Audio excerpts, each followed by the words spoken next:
آئیے میرے ساتھ حزقیل کی کتاب نکالیں۔ آج کا ہمارا مضمون ہے سوکھی ہڈیوں کی وادی۔ آئیے 37 باب کی پہلی آیت سے پڑھتے ہیں۔ لکھا ہے،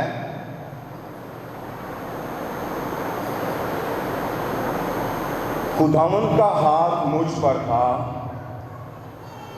اور اس نے مجھے اپنی روح میں اٹھا لیا اور اس وادی میں جو ہڈیوں سے پر تھی مجھے اتار دیا، اور مجھے ان کے آس پاس چوگرد پھرایا، اور دیکھ وہ وادی میدان میں بکثرت اور نہایت سوکھی تھی، اور اس نے مجھے فرمایا، اے آدم ذات، کیا یہ ہڈیاں زندہ ہو سکتی ہیں؟ میں نے جواب دیا، اے خداوند، خدا تو ہی جانتا ہے۔ پھر اس نے مجھے فرمایا، تو ان ہڈیوں پر نبوت کر اور ان سے کہہ کہ اے سوکھی ہڈیوں، خداوند کا کلام سنو۔ خداوند خدا ان ہڈیوں کو یوں فرماتا ہے کہ میں تمہارے اندر روح ڈالوں گا اور تم زندہ ہو جاؤ گی، اور تم پر نسیں پھیلاؤں گا اور گوشت چڑھاؤں گا، اور تم کو چمڑا پہناؤں گا، اور میں دم پھونکوں گا اور تم زندہ ہوگی، اور جانو کہ میں خداوند ہوں۔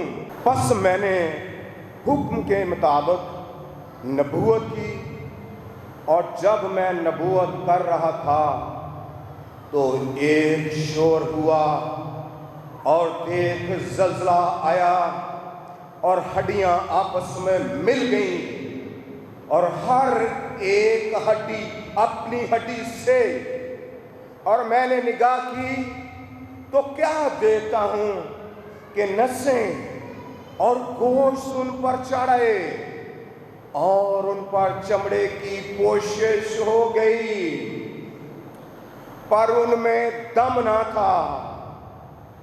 تب اس نے مجھے فرمایا کہ نبوت کر، تو ہوا سے نبوت کر، اے آدم ذات، اور ہوا سے کہہ، خداوند یوں فرماتا ہے کہ اے دم، تو چاروں طرف سے آ اور ان مقتولوں پر پھونک کر زندہ ہو جائیں۔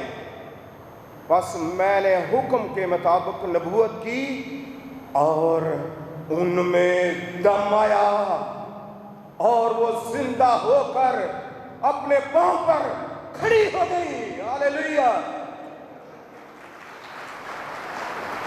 ایک نہایت بڑا لشکر۔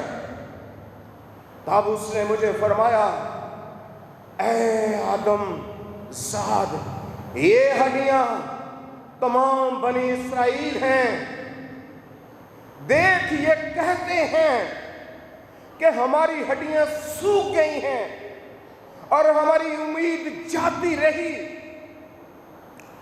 ہم تو بالکل فنا ہو گئے۔ مقدس کلام کے پڑھے اور سنے اور سمجھے جانے پر خدا کی برکت ہو۔ سب مل کے کہیں گے آمین۔ عزیزو، یہ خدا کا کلام حزقیل نبی کی معرفت، نبوت کا کلام،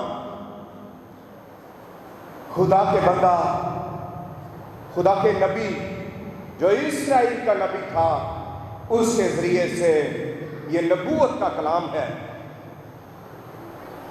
بائبل فرماتی ہے کہ حزقیل روح القدس کی ہدایت سے لکھتا ہے کہ خدا کا ہاتھ مجھ پر تھا اور اس نے مجھے روح میں اٹھا لیا، اور اٹھا کر کہاں لے گیا؟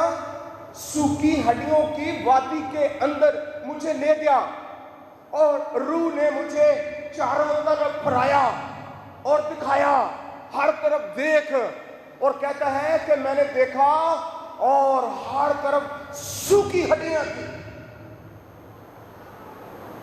اور بہت ساری سوکھی ہڈیاں تھی، اتنی سوکھی ہڈیاں تھی کہ ایک بڑا میدان جو ہے وہ سوکھی ہڈیوں سے بھرا ہوا تھا۔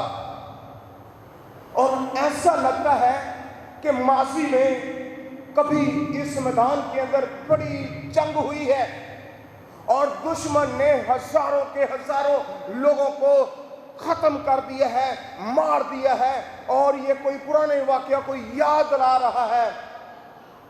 ایسی تباہی، ایسا میدان کا سین ہے جہاں پر مایوسی ہی مایوسی ہے، جہاں پر امید نام کی کوئی چیز نظر نہیں آتی ہے، یہاں پر کسی طرح کے مستقبل کی کوئی امید نظر نہیں آتی ہے۔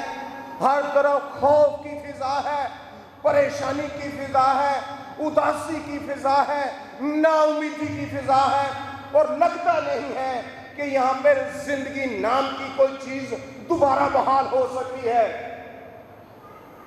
ایسے لگتا ہے ماضی میں یہاں پر بڑا جنگ و جدل ہوا ہے، اور خدا اپنے نبی سے اس وقت ایک سوال کرتا ہے، کہتا ہے کہ اے حزقیل، کیا یہ ہڈیاں دوبارہ زندہ ہو سکتی ہیں؟ خدا اپنے بندہ سے سوال کرتا ہے کہ کیا یہ ہڈیاں دوبارہ زندہ ہو سکتی ہیں؟ تو نبی کہتا ہے، اے خداوند تو ہی جانتا ہے، اے خداوند تو ہی جانتا ہے۔ اس نے نہیں کہا، اس نے یہ نہیں کہا کہ نہیں یہ نہیں ہو سکتی، یہ تو بڑی صدیوں کی ہڈیاں پڑی ہوئی ہیں، یہ تو آپس میں ٹوٹ پھوٹ کے بکھر گئی ہیں، یہ تو ہڈیاں بھی اب ختم ہو گئی ہیں۔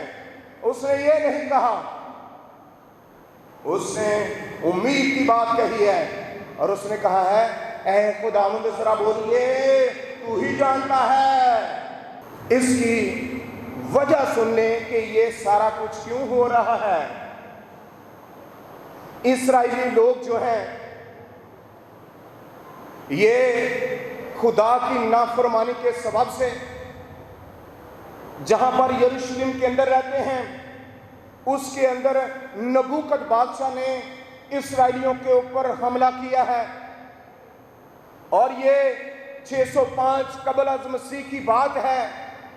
اسرائیلیوں کے اوپر حملہ کیا گیا، قوم بنی اسرائیل کے اوپر نبوکد نظر نے حملہ کیا اور بہت ساری تباہی مچا دی، اور بہت سارے لوگوں کو وہ اسیر کر کے، نوجوانوں کو، اعلیٰ قیادت کرنے والے لوگوں کو وہ اسیر کر کے اپنے ملک میں لے گیا۔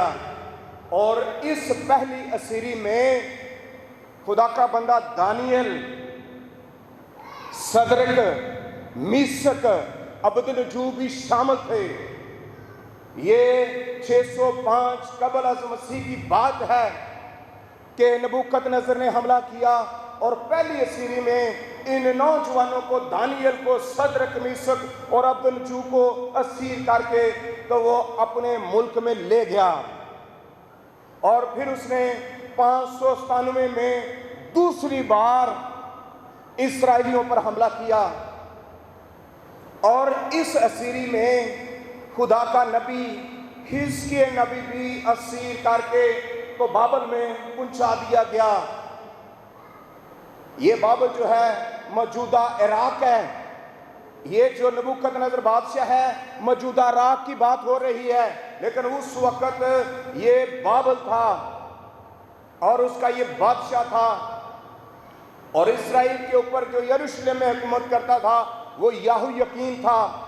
آگے آپ کو پتا ہے کہ وہاں پر پردیس میں ان کے اوپر جو آزمائشیں آئیں، خدا کا نام لینے کے سبب سے دانیل کو شیروں کی من میں ڈالا گیا، اور صدرک، میشک و عبدالنجو کو خدا کی عبادت کرنے کے سبب سے کہاں ڈالا گیا؟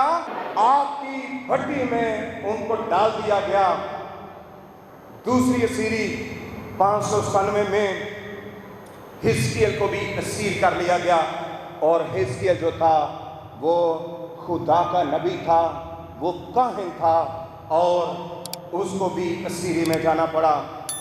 اور جب وہ اسیری میں ہے، اور تیسری بھی اسیری ہوئی 586 قبل از مسیح میں، آپ یہ ڈیٹس یاد کر سکتے ہیں جب خدا نے ان کو سزا دی، کیونکہ یہ خدا کی نافرمانی کرتے تھے اور بت پرستی کرتے تھے۔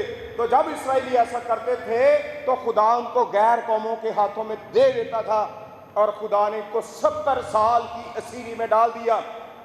پہلی اسیری جو ہے 605 میں ہوئی، جس میں دانیال اور صدق میشک اور عبد الوجود 4 مین بندے جو ہے وہ اسیر کر کے بابل میں پہنچائے گئے۔ دوسری اسیری 597 میں ہوئی، جس میں حزقیل بھی اسیر کر کے چلا گیا۔ اور تیسری اسیری 586 قبل از مسیح میں ہوئی، اور ہیکل پورے طور پر برباد کر دی گئی، اور ہیکل میں سے جو پاک برتن تھے، پاک ظروف تھے، وہ نبوکت نظر اپنے ملک میں لے گیا، اور اس طرح سے بہت بڑی تباہی مچ گئی، اور اسرائیل پورے طور پر برباد ہو گیا۔ اب یہ جو لوگ اسرائیلی لوگ اسیر ہو کے بابل کے اندر چلے گئے ہیں، یہ رو رہے ہیں، یہ چلا رہے ہیں، یہ خدا کے کلام کے، خدا کے وعدوں کو یاد کر رہے ہیں کہ خدا نے ہم سے کہا تھا کہ میں تم کو دوبارہ بحال کروں گا، لیکن اب تو ہماری امید جاتی رہی، ہم اسیری میں ہیں اور ہماری ہڈیاں گل گئی ہیں، ہم فنا ہو گئے ہیں، ہم کبھی بحال نہیں ہو سکتے، اب تو ہمارے اندر کوئی امید نہیں ہے، کیونکہ ہم پردیس میں ہیں، ہم پر ظلم ہو رہا ہے، ہم مایوسی کی زندگی بسر کر رہے ہیں، یہ کیسے ہو سکتا ہے؟ اب تو صدیاں گزر رہی ہیں، بہت سارے سال گزر گئے ہیں، اب شاید ہم کبھی بھی دنیا میں بحال نہیں ہو سکتے۔ لیکن یاد رکھیے، خدا اپنے وعدوں میں وہ زندہ ہے اور سچا ہے، اور اپنے وعدوں میں پورا اترتا ہے۔ ہم کبھی کبھی خدا کے وعدوں کو بھول جاتے ہیں، لیکن ہمیں یاد رکھنا چاہیے کہ جو خدا نے وعدہ کیا ہے وہ کبھی بھی ادھورا نہیں ہوتا ہے۔ آئیے 11ویں آیت کو ذرا پڑھیں۔ اسرائیلی اپنے بارے میں اس اسیری کے زمانے میں اپنے بارے میں کیا کہہ رہے ہیں؟ 11ویں آیت کہتی ہے، تب اس نے مجھ سے فرمایا، اے آدم ذات، یہ ہڈیاں تمام بنی اسرائیل ہیں۔ یہ نبوت ہے، یہ رویا میں خدا حزقیل کو دکھا رہا ہے اور کہہ رہا ہے کہ یہ جو ہڈیوں سے برآمدان ہے، یہ بنی اسرائیل کے لوگ ہیں، یہ ان کی موجودہ حالت ہے، یہ بنی اسرائیلی ہیں، اور دیکھ یہ کہتے ہیں، 11ویں آیت، اور دیکھ یہ کہتے ہیں کہ ہماری ہڈیاں سوکھ گئی ہیں اور ہماری امید جاتی رہی، ہم تو بالکل فنا ہو گئے ہیں۔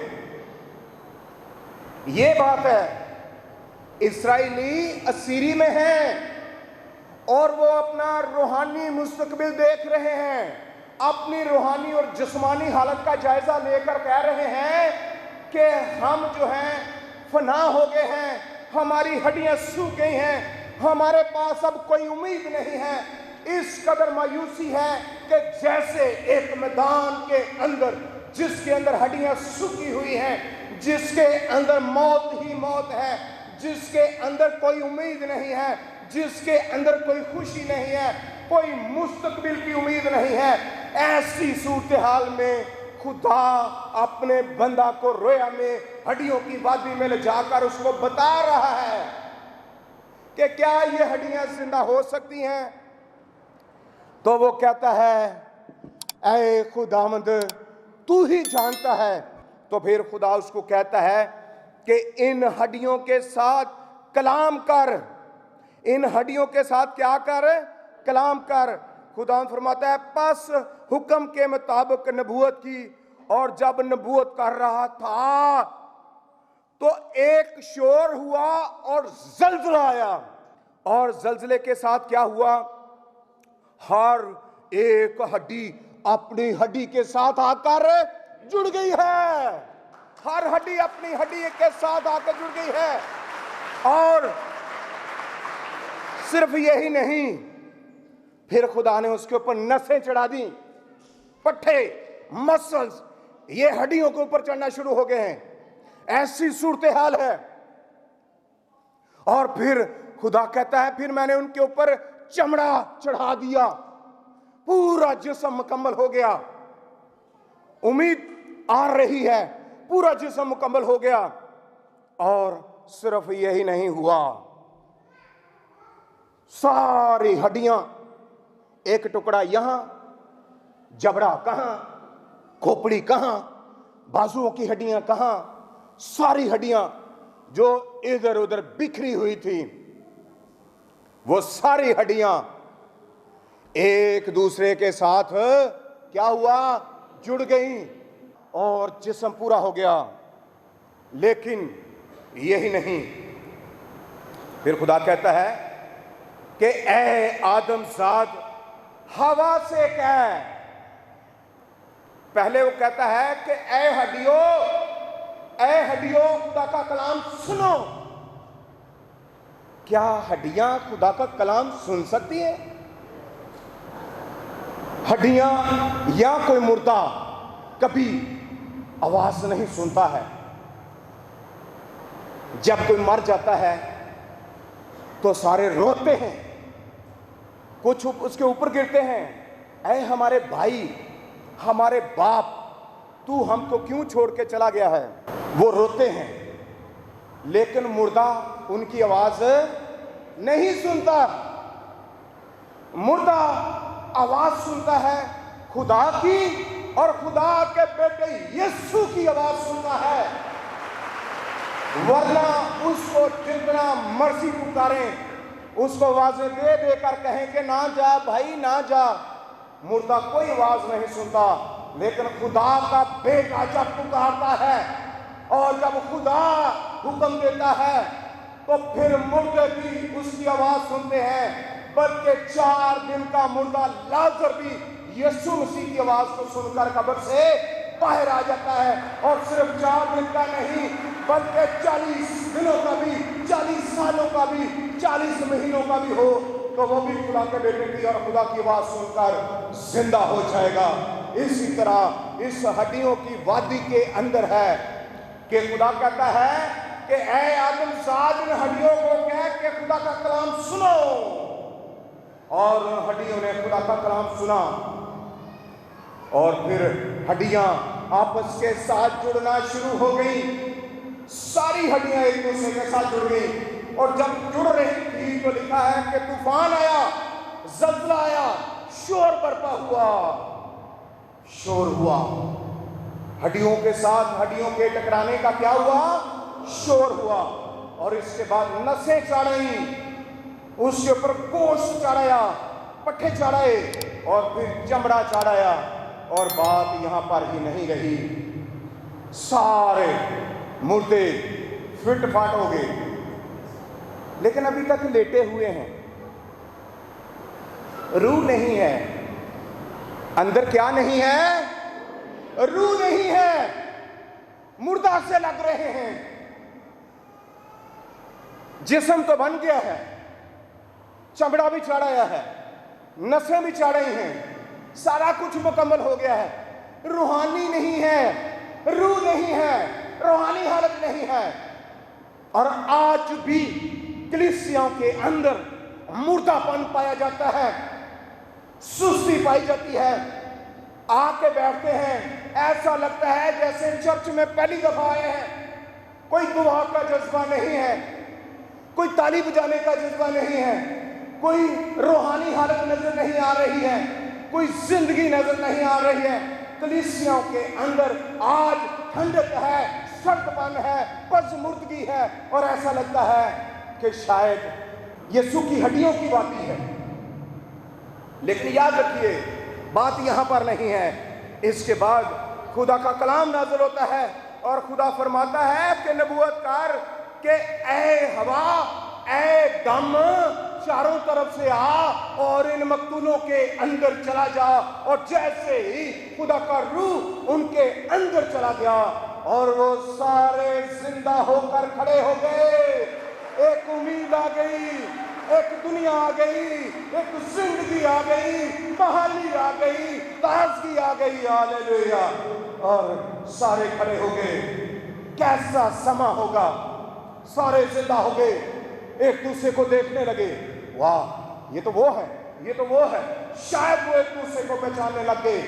لیکن میرے عزیزو, خدا اپنے بندہ حزقیل کو بتا رہا ہے کہ میرے لوگوں کو جا کے بتا دے کہ جو اب اسیری کے سبب سے اپنے آپ کو مردہ سمجھ رہے ہیں اور اس بابل کے ملک کو ہڈیوں کی وادی سمجھ رہے ہیں, ان کے پاس کوئی امید نہیں ہے, وہ مایوس ہو چکے ہیں, ان کو بتا دے کہ میں ان کو پھر سے بحال کروں گا. بحالی کا مطلب ہے کہ میں تمہیں پھر سے تیار کروں گا.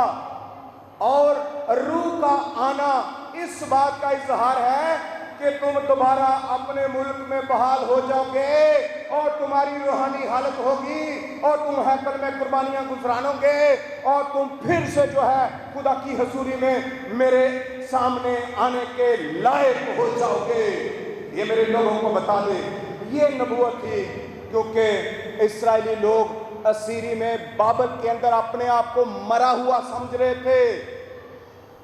خدا انہی کی بابت 11ویں آیت میں کہتا ہے کہ اے آدم زاد, یہ ہڈیاں تمام بنی اسرائیل ہیں اور یہ کہتے ہیں کہ ہماری ہڈیاں سوکھ گئی ہیں اور ہماری امید جاتی رہی ہے اور ہم فنا ہو گئے ہیں. لیکن میرے لوگوں کو بتا دے کہ جیسے یہ ہڈیاں آپس میں جڑ گئی ہیں ایسے ہی میں تم کو پھر سے زندہ کروں گا. لیکن تمہارے گناہ کے سبب سے میں 70 سال جب تک پورے نہیں ہو جاتے تمہیں میں ایسے ہی مارتا رہوں گا, کیونکہ تم نافرمان لوگ ہو, تم نافرمان ہو, تم باغی ہو, تم پر میری باتوں کا اثر نہیں ہوتا, تم میری عبادت نہیں کرتے, تم بت پرستی کرتے ہو, تم جادوگری کرتے ہو, تم غیر معبودوں کی پوجا کرتے ہو, تم ان کے پیچھے جانا شروع ہو جاتے ہو اور مجھ زندہ خدا کو چھوڑ دیتے ہو. تمہاری یہ سزا ہے. سزا کیا ہے؟ 70 سال دشمن کے ہاتھوں میں دکھ اٹھاؤ اور جب تک 70 سال پورے نہ ہو گئے خدا نے ان کو یہاں پر ہی مارا, ان کو ذلیل کیا, ان کو ستایا. لیکن خدا پھر بھی اپنا وعدہ نہیں بھولا. انہی میں سے ایسے لوگ ہیں جو اسیری میں بھی چراغوں کی طرح روشن ہیں. آج بھی کچھ ایسے مسیح ایماندار ہوتے ہیں جو دکھوں میں بھی خدا کا جلال ظاہر کرتے ہیں, جو مصیبتوں میں بھی خدا کے لیے تیار رہتے ہیں, دکھ سہنے کے لیے تیار ہوتے ہیں, گواہی ان کے اندر آتی ہے اور وہ خدا کا کام کرتے ہیں. اور آپ کو یاد ہوگا کہ صدر میثاق اور عبدالجو کی آزمائش کیسے ہوئی تھی؟ کھانے پینے سے. کھانا پینا بڑا مسئلہ ہے. کھانے پینے سے ان کی آزمائش ہوئی. بادشاہ کے سامنے کھانا لایا جاتا, بادشاہ نے کہا ان کو میرے کھانے میں سے وظیفہ دینا ہے, اور انہوں نے انکار کر دیا کہ ہم اس کھانے سے اپنے آپ کو ناپاک نہیں کریں گے, ہم اپنے آپ کو ناپاک نہیں کریں گے. انہوں نے نہیں کھایا اس لیے کہ وہ پہلے اپنے دیوتا کے سامنے پیش کرتے تھے تھال میں کہ دیوتا تو نے ہمیں یہ کھانا دیا ہے. انہوں نے کہا ہم نہیں کھائیں گے, یہ پہلے اپنے دیوتا کے پاس لے کے جاتے ہیں.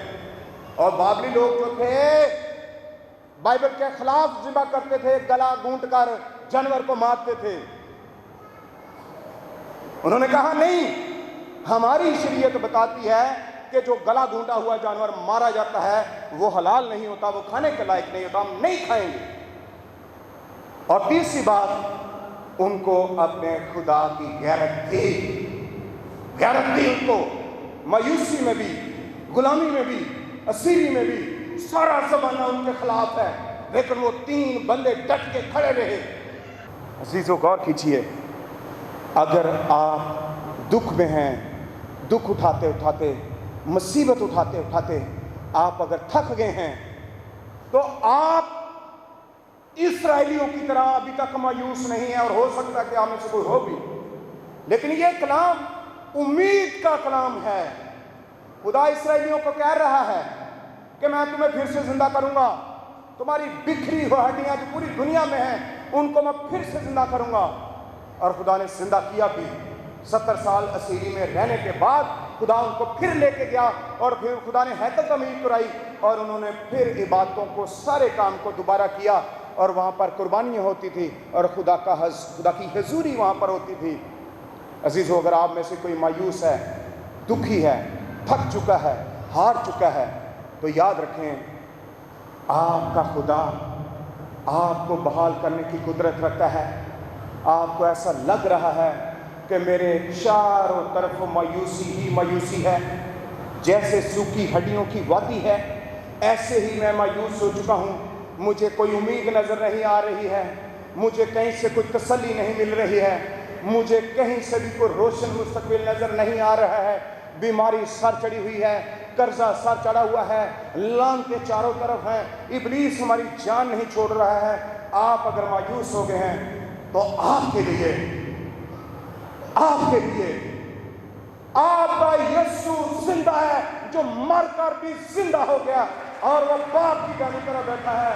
اور میں آپ کو دلیری سے بتانا چاہتا ہوں کہ آپ کو مایوس ہونے کی ضرورت نہیں ہے، آپ کا مخلصی دینے والا زندہ ہے، یسوع مسیح زندہ ہے۔ اس نے پتمس کے جزیرے میں یوحنا کو کہا کہ دیکھ میں مر گیا تھا اور اب زندہ ہوں، اور عبدالآباد زندہ رہوں گا، اور موت اور عالم ارواح کی کنجیاں میرے پاس ہیں۔ اور اس نے کہا کہ میرے بند کیے کو کوئی کھول نہیں سکتا، اور میرے کھولے کو کوئی بند نہیں کر سکتا۔ اے میری بیٹی، اے میرے بیٹے، میرے بھائی، میری بہن، آج میں آپ کو بتانا چاہتا ہوں، اپنے آپ کو چیک کریں۔ خدا کہتا ہے کاش کہ تو سرگرم ہوتا، پر اب تو کیا ہے؟ نیم گرم ہے۔ بس میں تجھے اپنے منہ سے نکال کر بولیے پھینک دوں گا، پھینکنے کو ہوں۔ کیوں؟ کیونکہ تو ٹھنڈا ہے۔ کدی تو سرگرم ہو جانا ہے، کدی تو بہتی دعا کرنے لگنا ہے، کدی تو دعا نو چھڑ دینا ہے، کدی تو چرچ آ جانا ہے، کہ کدی کہنا کوئی بات نہیں، مہینے چ ایک باری پادری صاحب نو چہرہ دکھا ہی دیتا ہے، پھر نہیں تو آتا۔ خدا کہے کاش کہ تو سرگرم ہوتا یا تو ٹھنڈا ہوتا۔ تو نہ بیدار لوگوں چ ہیں تے نہ ستیاں چ ہیں، تو نیم گرم ہے۔ اور یاد رکھ کے میں تجھے اپنے منہ سے نکال پھینکنے کو ہوں۔ خدا نکال کے پھینک دیتا ہے۔ اسرائیلیوں کو خدا نے پھینک دیا، اور 70 سالوں کے لیے ان کو پھینک دیا۔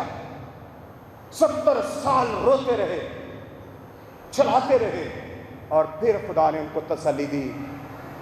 خدا گناہ کی سزا ضرور دیندا، جے میں تانوں دس دواں، معاف نہیں کرتا۔ خدا معاف نہیں کرتا، وہ رحیم ہے، وہ کریم ہے، وہ بالکل صحیح بات ہے۔ آدم کو سزا دے کے ہی دیا نا سب کچھ، نکال دو اسے باہر، اسے باغ عدن سے باہر نکال دو اور پیرا بٹھا دو فرشتے کا۔ محبت اپنی جگہ پہ ہے، وہ محبت کرتا ہے گناہ گار سے، لیکن گناہ کے ساتھ سمجھوتا نہیں کرتا۔ اسرائیلی جب بھی نافرمانی کرتا تھا، خدا ان کو یا خود مارتا تھا، بیماریاں آتی تھی، کوڑ آ جاتا تھا، یا دشمن ان کو مار مار کے پورا گندا کرتے تھے اور وہ روتے تھے۔ خدا گناہ گار کے ساتھ سمجھوتا نہیں کرتا۔